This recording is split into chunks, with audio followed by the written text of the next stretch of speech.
Welcome to Voice Rising with Kara Johnstad. Enjoy weekly conversations with leading luminaries, pioneering visionaries, singers, poets, musicians, and sound healers as we explore the profound role our voice plays on the path to self-realization and global enlightenment.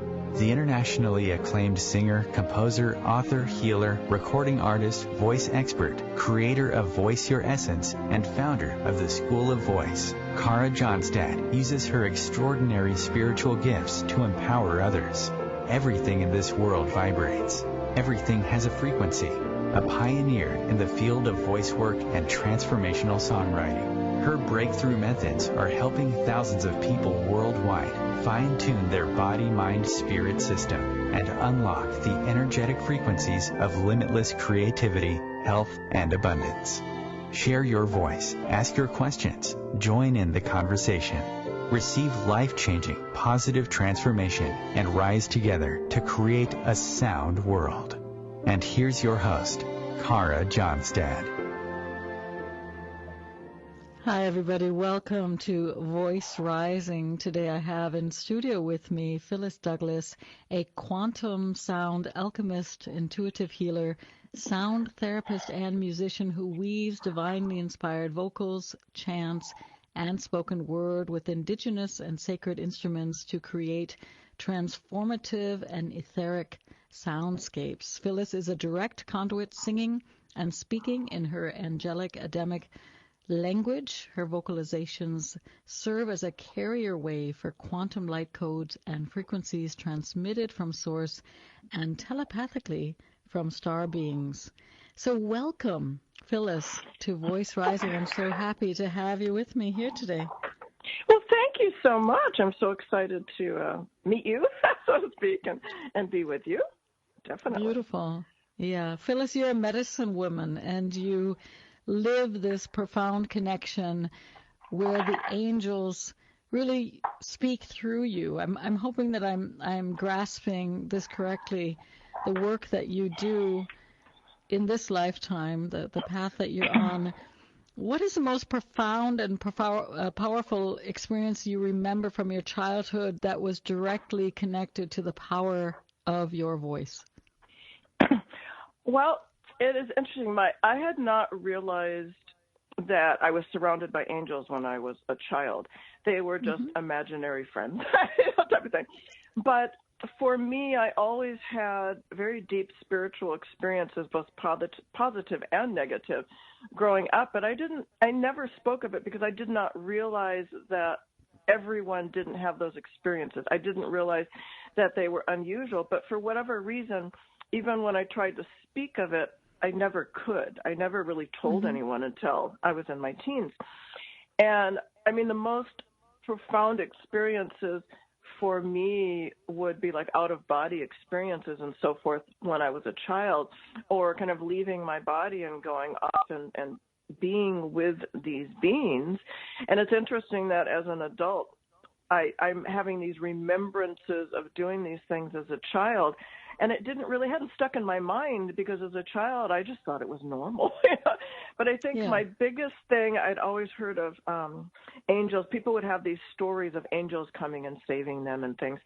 And so really my biggest, most profound moment happened when I was in grad school, which kind of confirmed that, there's something there.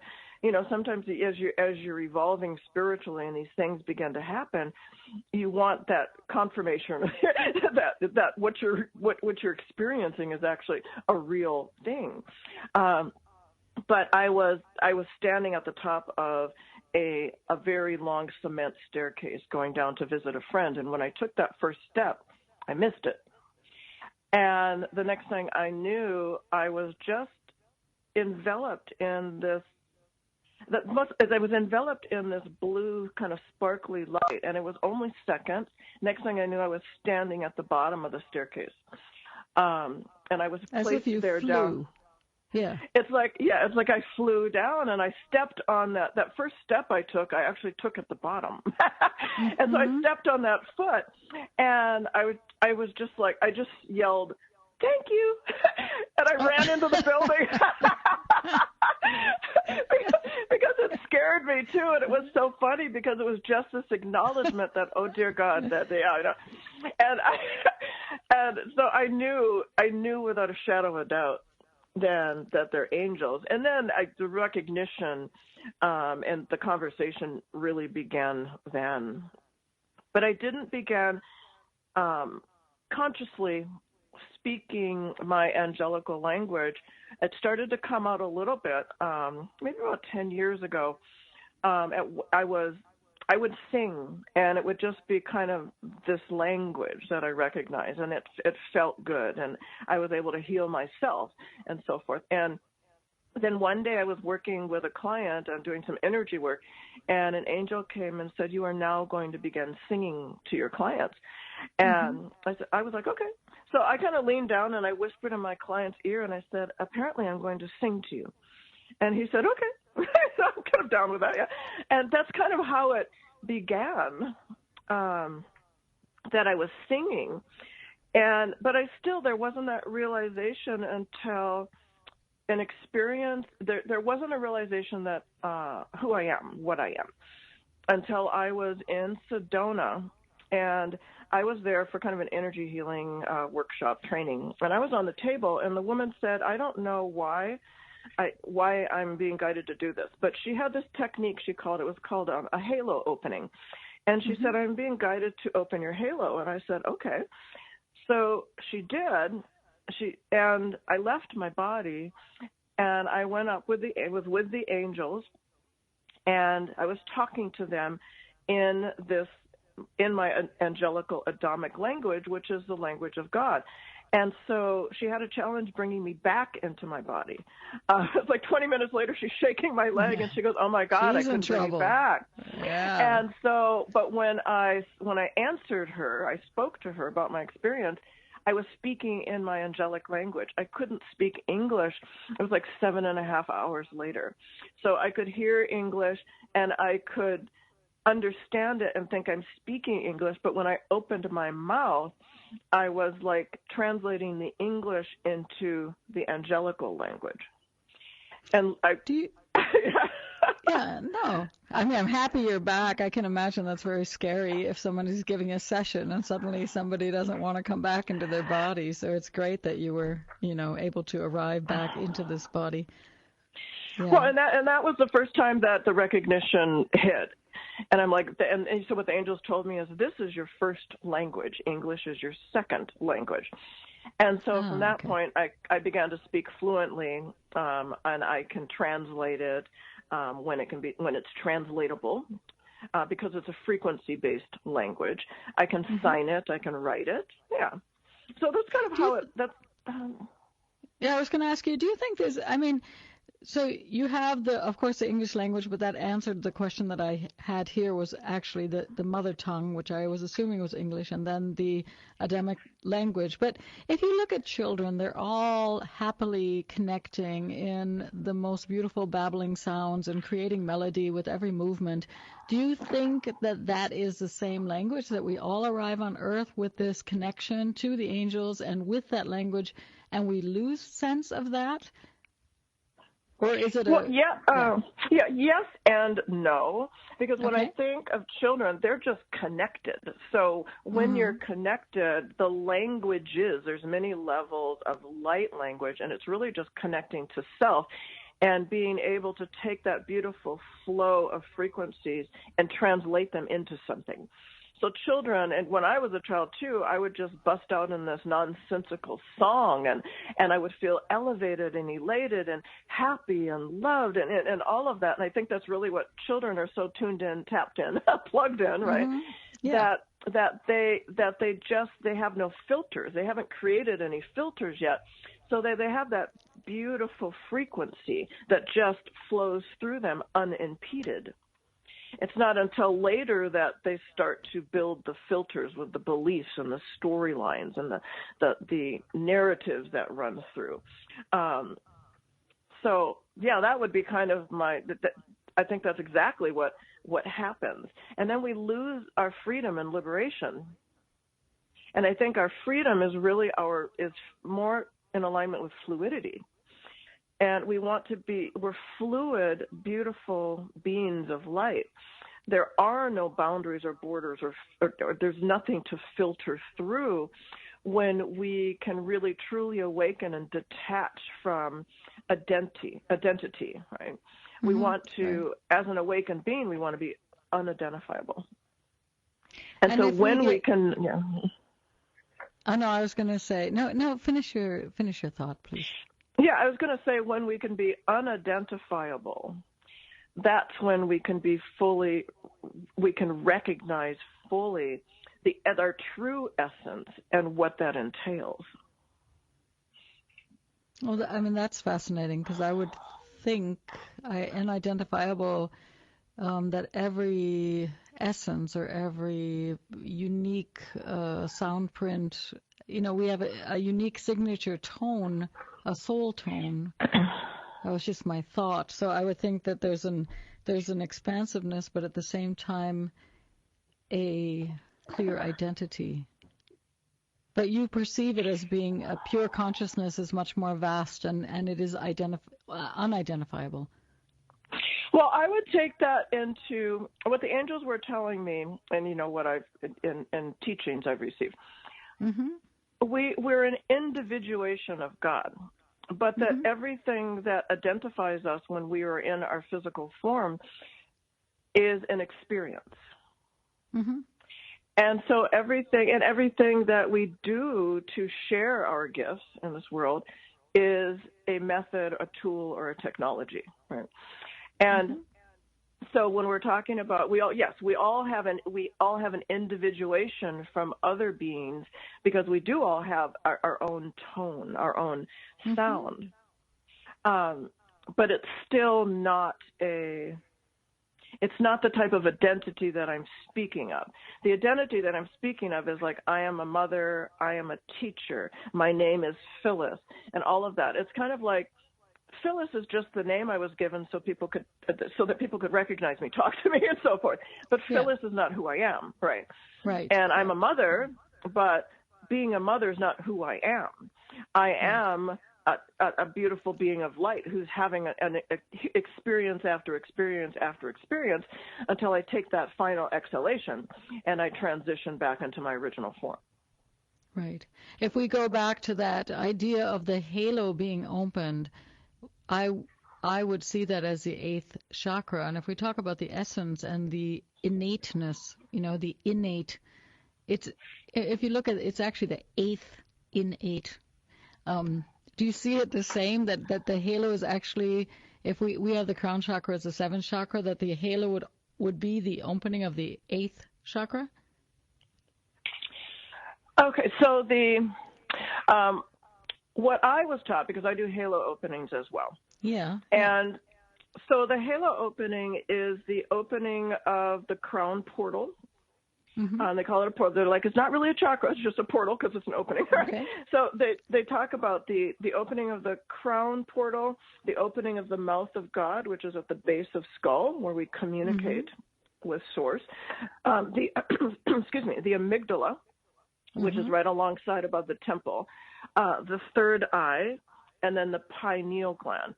So it's the clearing and the opening, clearing, and clarification of that and the connection of that. So when you think about those old Baroque paintings and they have the light around their head, the halo, right. That's literally what we're opening. And so that's our receiver.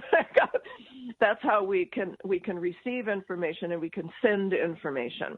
And so you could consider it kind of an opening of the 8th chakra because that's right above, because that's actually part of it. And so that they always talk about that's how you receive and that's how you send, right? And that's how you arrive and that's how you leave. Yeah, and that's how good singers align their voices. It's not through singing through the mouth. It's actually through getting in that very open, clear channel that we have that connects. I mean, the vocal folds are right above the heart energy, and it just continues upwards. So, and also goes down to the root chakra, right? So what is your thoughts? Is it the same light language, the same symbols, the same mudras, the same, no matter where we are, if we're in Syria, if we're in Mexico, if we're in America, if we're in Canada, are there certain symbols that are just so deep in our beings that they transcend any kind of conditioning or culture, or if I took a light worker in Pakistan and a light worker in Mexico and a light worker in Canada and a light worker in California, would they all have the same sound prints and the same language moving through them when they're in this connected space? Not necessarily, no. Okay. And I'll explain it this way. So we are here in this human form, right? And so when we make that connection, who we are in that moment, our filters and all of that, our ancestry, our DNA, our genetics, all of that does play a role in how we connect with those energies. So meaning that because we're in a human form, those frequencies, those energies are going to come through us and be translated or identified in a different way depending on who we are, our upbringing, where we live in the world, and all of that. But at the same time, if I meet someone speaking light language, and I've done this several times, it sounds a little bit different. And it's going to sound different from someone in the UK because they have an accent, but they also have their ancestry. They have these rich ancestry that comes forward. Mine would be South African. Sometimes I sound more South African. I've never been there, right? But a lot of that and who you are and that essence comes forward through that voice. So I can meet someone speaking light language and we'll speak light language to each other and we'll have this conversation. And on a soul level, we totally understand what we're saying. I talked to someone for like 20 minutes one time and we felt just so wonderful afterwards. And we're just having this conversation like we're, speaking English. And afterwards, we're like, when you come back to this human consciousness, you're kind of like, I have no idea what I said. I felt it. I wasn't able to decipher what it was we were talking about, right? So I think in that essence, we're tuned in and tapped in to that light of source or what have you, that the frequencies, but we all will filter those through in a different way. But in essence, it's the same. Does that kind of make sense to you? Makes total what sense. Hold your thoughts. Yeah. Okay. Yes, we're going to take a small break. For those listeners out there, keep on reflecting on this, the beauty of the language of light, singing in the light language. And we'll be back with Phyllis Douglass in a few moments.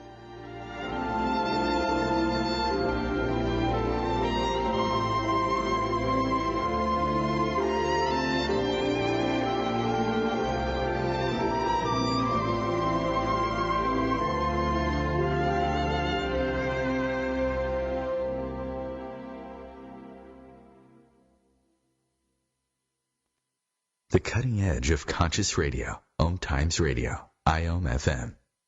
OMTimes magazine is one of the leading online content providers of positivity, wellness, and personal empowerment. A philanthropic organization, their net proceeds are funneled to support worldwide charity initiatives via Humanity Healing International. Through their commitment to creating community and providing conscious content, they aspire to uplift humanity on a global scale. Connect at OMTimes.com. OMTimes, creating a more conscious lifestyle. I'm Kathy Williams, host of Sexy Mom Abundant Life radio show on Thursdays at 5 p.m. Eastern, 2 p.m. Pacific. On the show, we explore living abundantly in every area of your life. Ways to let go of limiting patterns and beliefs and to step into the flow of creativity and possibility, knowing you are supported by the universe. With happy clients all over the world, Kara Johnstad knows that your voice is the missing link to more authenticity, abundance, creativity, and health. An internationally acclaimed voice expert, Kara's breakthrough methods have helped thousands of people successfully heal their voice wounds and extinguish the story of self-doubt and shyness forever. Join in group trainings, attend online sessions, schedule one-on-one time, and invite Kara to work with your organization and community. Get started today. go to www.karajohnstad.com and receive a special guided meditation designed to fine-tune your inner voice and welcome you on the voice journey. Why was the basketball court all wet? Because the players kept dribbling on it. The dad joke. Corny, groan-worthy, but also one of the simplest ways to share a moment with your kids. What did the buffalo say when he dropped his son off at school? Bye, son. So take a moment to make your kid laugh, because dad jokes rule. Make your kid laugh today. Go to fatherhood.gov. Brought to you by the U.S. Department of Health and Human Services and the Ad Council.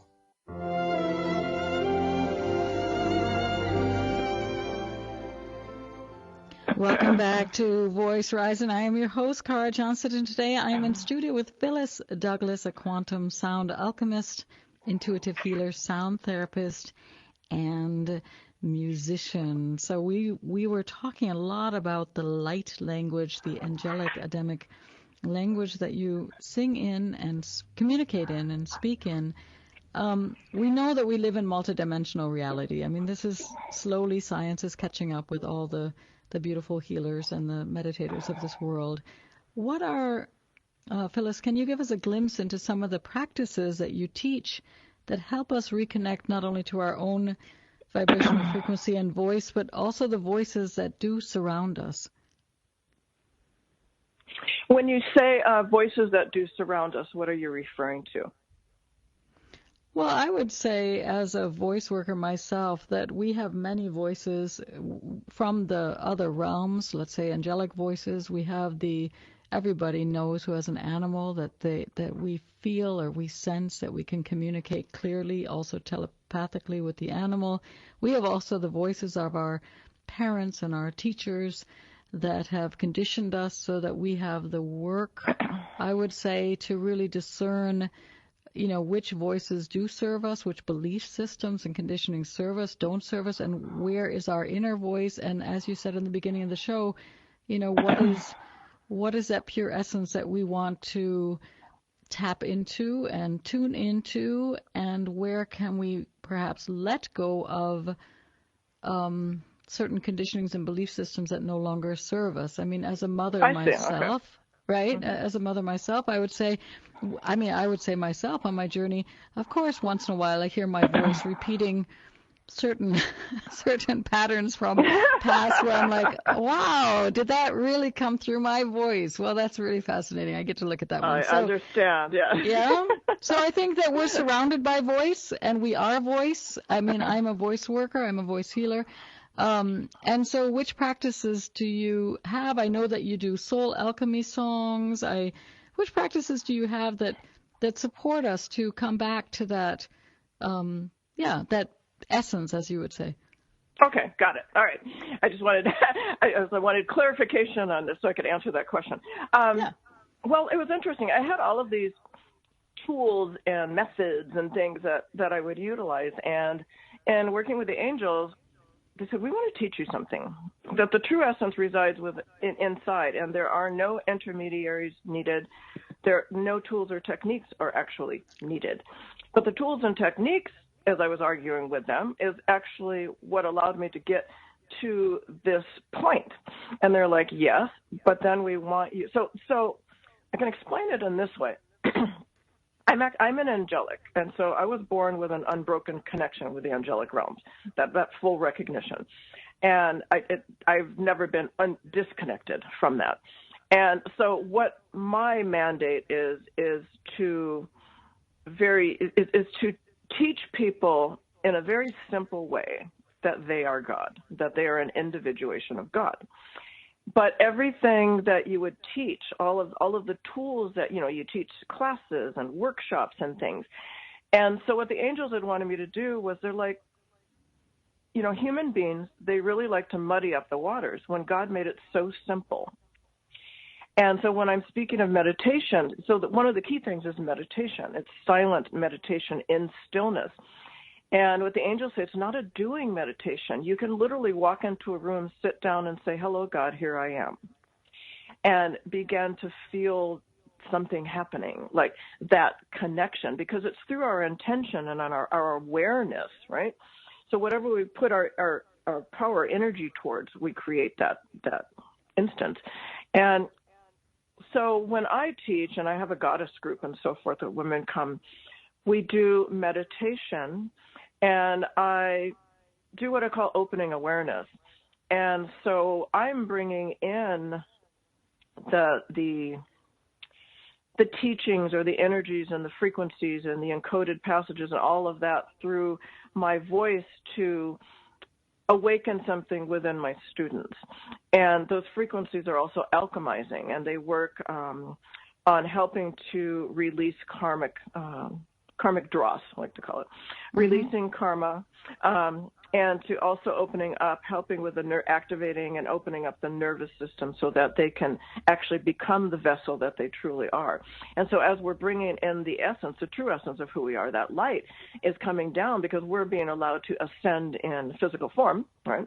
Well, as we're coming down into this vehicle, which the angels refer to as like a holy sepulcher, it's like filling the cup. Well, everything that's in the cup that is not in resonance or alignment with that we have to kind of release that to make room. So we're always creating space by letting go of the past, by letting go of all of those things that are not in resonance with our truth, that are not in resonance with the truth that we are God, that we are an individuation of God. So they're like, think of it as this. It's you are God within this individuated physical form having an experience in life, experience after experience. So I work privately with clients. We do a lot of toning and finding kind of that inner, what I just call an inner heart tone type of thing.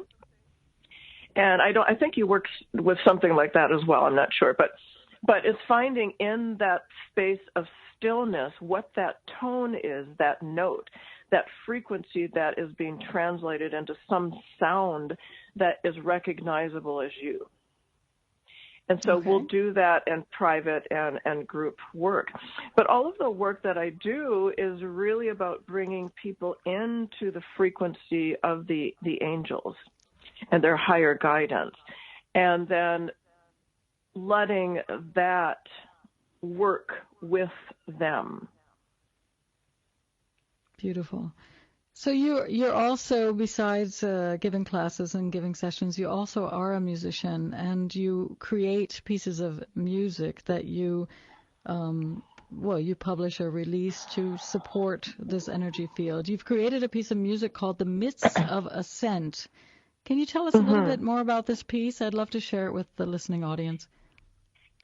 Yeah, I go into the angels like you're going to be going into the studio because we're going to be singing with you, and these songs are encoded with specific frequencies, and so in the midst of ascent, that one is about clearing the physical body, clearing the physical energy, the field of energy, clearing the surroundings, the space, the environment, and creating a container, right, that you can do your work, to create a container where you can truly be without ever having to ever think about protection. Because a lot of people get trapped in I need to protect myself from something. And so it creates this field of, quote, protection. Angels don't like that word, but, quote, protection around you. So it's wonderful to utilize if you are working with clients or you are doing something where you really you need to be really focused in your intention and awareness, right? So if you're an artist or a writer, or you're doing healing work with clients, or you're going into a speaking engagement, or you're getting ready to do a performance or anything like that, that is a song that you can play to clear the inner and outer spaces. Beautiful. Let's have a listen. Yeah, no, I'd love to have people get a taste of your music, and we're going to listen into In the Midst of Ascent.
Voice Rising. I am Cara Johnson. You are listening to Phyllis Douglass, a piece that she did called In the Midst of Ascent, a powerful piece giving us a space. You were talking about giving us a space where we can stay very focused with our intent before we go into a healing session or onto stage or any place where we might need that, right?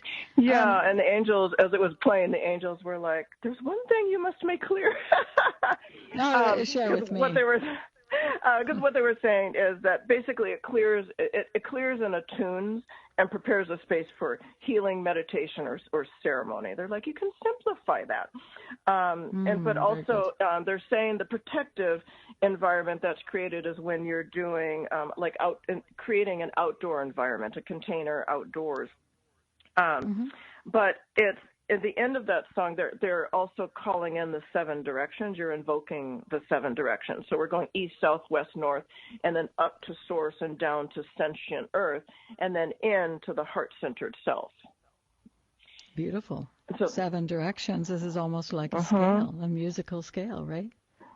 Yeah, you could think of it as that way, definitely. Yeah. Okay. So when divine inspiration seeks us out, we must answer and act right away. These are actually your words from your homepage. Or inspiration will leave us and go off seeking someone else who will use its essence to create what wishes to be birthed into the fabric of our reality. So to inspire is also to breathe in. When did you feel the turning point in your life that you decided consciously to commit yourself to the path of saying yes when divine inspiration knocks on your door? When I was 4. Very good. It's interesting. So what I had experienced through, I would say late teen to early adulthood, was I would get these inspirations to create something. And I would be stuck in that. I don't know how to do that. I don't even know the first thing about, and I would have, that's really cool, but I wouldn't know how to do it. And I would just kind of set it aside. And next thing you know, a couple months later, here's somebody had created it. So there's all of these inspirations. And so really probably in the early 2000s, I really started, even though I had a little bit of fear and anxiety because I was like, I don't know where that's leading me. The angels always laughed at me because I would get these divine inspirations and I'd hem and haw and be afraid, but I would do it anyway. Because there was an inner guidance that was just telling me, they kept telling me, just trust and do it, right? And so I discovered that when I did that, things started to evolve and doors would open and life would be more fluid. But I can't even remember the book now, but I was reading this book and this woman was talking about how she had this whole idea for a book and she kind of put it on the back burner and stuff. And then later this friend was writing a book and they had gotten together and it was almost the exact same book. Do you know what this is? It's from Elizabeth Gilbert wrote this in that creative magic book, or that's a story from Elizabeth Gilbert where she talks about. I know the story very well. It's a beautiful story. Okay. Yeah. Yeah, and so I read that and I went, oh my God, yeah, that's gonna happen. And so that's it. You have all of these things, ideas and inspirations that are kind of floating around that are available. These unlimited possibilities, I would call them, and people can reach towards that. They have an inspiration, and the more that you put your energy and awareness towards that, then the universe starts to bring you more in alignment with that. And so that's how I kind of was able to get past the fear. I thought, I know I don't know how I'm necessarily going to get from point A to point B, but I'm going to start out. So here I am at point A, and I'm going to do what I can, and I'm going to do some research and seek. And then what I found is that the tools and resources that I needed the synchronicities would happen that were always guiding me in the direction that I needed to go in order to accomplish whatever that task was.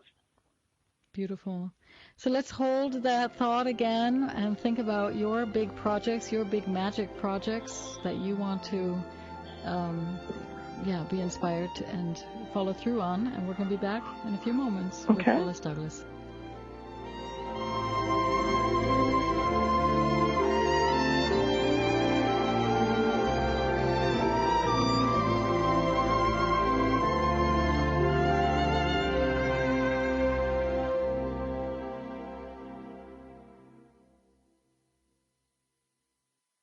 bringing a more conscious lifestyle to your world.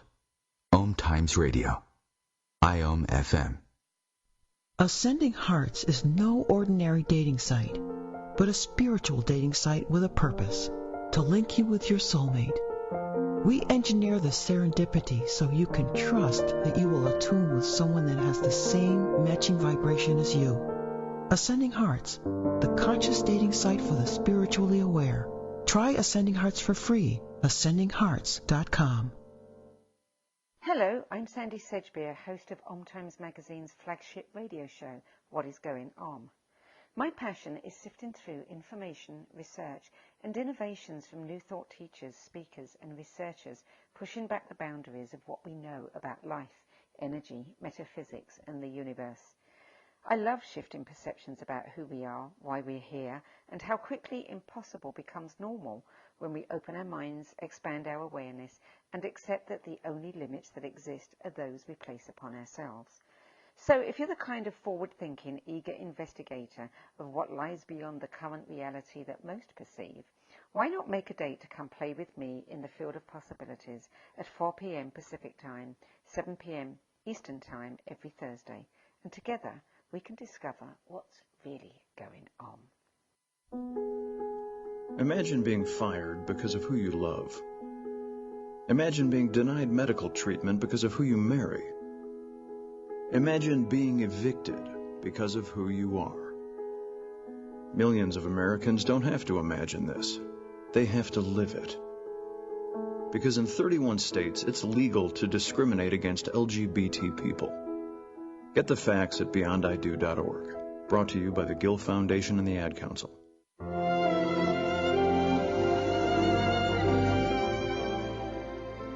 Welcome back to Voice Rising. I'm your host, Cara Johnstad, and today I have in studio with me Phyllis Douglass, a quantum sound alchemist, intuitive healer, sound therapist, and musician. Phyllis, I love words, language, and sound, and I was discovering a beautiful word that you wrote a piece of music on. It's called nascent, which means to come into existence. And the origin, actually, which I actually then started to research and play with, means to be born. And in the first part of the 17th century, it actually meant a newborn, the nasi, the offspring. And they were also called natives and created nations that were connected to nature. So there's a lot of nasi there, and the word innate comes from this word. So it's a powerful word. And you wrote a song called Nascent Dawning. Can you... Well, I'm curious about how you came across this beautiful word that was actually new to me until I was reading your MP3 files, actually. And so I went on the search, and what that song for you means. Well, they're all like, the angels one. So basically, I had never heard that word either. When that song had come through, then, I always ask the angels, like, well, what is this song called? Because the name of the song is also a vibration, a specific vibration. And it's a word that, people can look up like you did and understand, and that imparts a specific vibration. And so that song is really to assist humanity's ascension. All these words are used way too much and used in place of each other. But we're talking about, it's referring really to the shift of consciousness. Mm-hmm. And in essence, that is like a rebirth. It reminds me of the phoenix. And so I actually saw a phoenix when I was singing that song. And it was kind of like, how the phoenix bursts into flame and ashes, and from the ashes they are reborn. And so it's really about the burning away then of everything that's really not aligned or attuned with who we truly are, our spiritual essence, and those past things that are creating borders or boundaries that we need to detach from so that we can move forward. And so that's really what that song is about. It's about that burning of the past, that burning away of the past, and then leaving this kind of naked being, this naked being that has all of a sudden become unidentifiable. And so that they can kind of start I don't want to say restart, but they can begin again the next day from this elevated state of consciousness without being hindered by the past. Beautiful. Let's listen into Nascent Dawning by Phyllis Douglass.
Yes, you are listening to Phyllis Douglass, and her track is Nascent Dawning.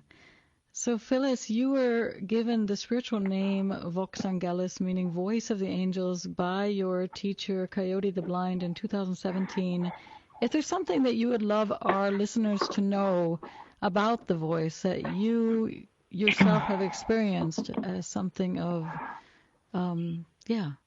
essence? We've been using this so much in the show, but like a golden nugget. What would that be? Well, I think we had already said it about the word nascent. Mm-hmm. And really when I was looked that up, because I was like, oh, yes, I'd forgotten. And, it's about being born as they were giving me that answer about the phoenix. Mm-hmm. And there was a phrase about nascent, and it's talking about just coming into existence and beginning to display signs of future potential as a definition of that. And it's really, that's really what it's about. It's about just coming into your true existence. It's as if we are being reborn. And I think the voice has such a powerful, that is us. That is our marker. Nobody else has our voice. Nobody has the capability of voicing their feelings, their emotions, and who they are in the same way. So I think our greatest power comes from our voice and being able to voice who we are, what we're doing. So I think when we utilize the voice and really come into being and opening up that expressive force for us, that it's truly a catalyst for change and transformation in our life. And we do kind of anchor in with that unlimited potentiality to be able to create our lives and, in essence, recreate our lives in truth versus the past, what we've believed in the past. Mm-hmm. You have also so kindly created a special offer for our listeners, for the Voice Rising community, and it is a savings on the Sound Alchemy Healing Music for the Soul. I'm just going to give the discount code for those of you that would like to get to know more about Phyllis Douglass's work. The discount code is Healing Self, HEALING Self 2019, so 2019, and that's all in capitals. And if they put that in while they're at your shop, that's how I understand it, they will receive a 20% discount. Yes. Correct? Correct. Very good. Mm-hmm. Very good. So, Phyllis, tell me, where can people get to know more about your training, maybe your classes if they are in the neighborhood? I know you're out in California, or more of your session work. Where can people get in touch and then also connect? On my website, I do sessions all over the world. So I do sessions online as well via Zoom. So you can do sessions in office or online. And so the best place to go is my website, which is just Phyllis, PHYLLIS, Douglass, DOUGLASS.com. So PhyllisDouglass.com. And so all of the information about myself and my services and my calendar of events and so forth are on my website. Beautiful. I also saw on your website that you're a facilitator for the Stargate meditation. Can you share with us how the Stargate is linked into your work and how we can use it to create a gateway to multiple dimensions and also powerful transformation? Yeah, well, the Stargate itself was channeled by a gentleman named Prageet Harris. And the reason for that Stargate is that it is a sacred geometrical form, right? That when activated, it elevates participants who are in the same space, elevates you up to a 12th dimensional frequency. So in that 12th dimensional frequency, you're able to attune to your guides and loved ones. And so, I bring in ascended masters and guides, and we do meditations and so forth, because within the 12th dimension, you open up your intuition is opening. And so you're able to have experiences there that you have never experienced, right? And so it's really about spiritually awakening and opening you up and giving you an access point to your highest essence and abilities. And so I utilize that in what I call Stargate meditations, but I'll end the evening with a sound meditation as well, because then we're in the 12th dimension, everybody's open, and they're much more open to receive what is there for them, what's coming through for them. Beautiful. We were talking about this, and most of us know this. We are in a very strong shift of consciousness on planet Earth. What is one simple step? I mean, there are so many things that we can do every day, but if you can give our listeners just one small practice that they can begin with to help to shift harm into harmony and to usher in a new world of peace and prosperity for all, where could they start in an easy place that would help them to bring balance and harmony into their lives and maybe into the community that they live in? Breathe. Breathe. People stop breathing. We have to be fluid, and we have to be fluid physically, emotionally, mentally, and spiritually. And the easiest way to do that is breathe. We get, and I was having a thing, whatever. I was having a bad day, and the angel said, "Phyllis, breathe." And I began to breathe, and what you're doing is creating an opening and fluidity, and as you breathe, you're breathing in the light of God. As you exhale, you're exhaling out everything that's not attuned with that.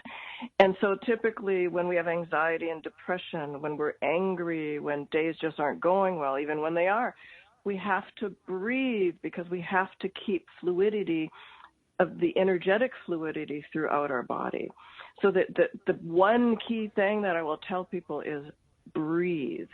And it's not that short breath, anxious breath that people get into when they're stressed. It's about bringing the breath down through the very core of your being, all the way down to your root.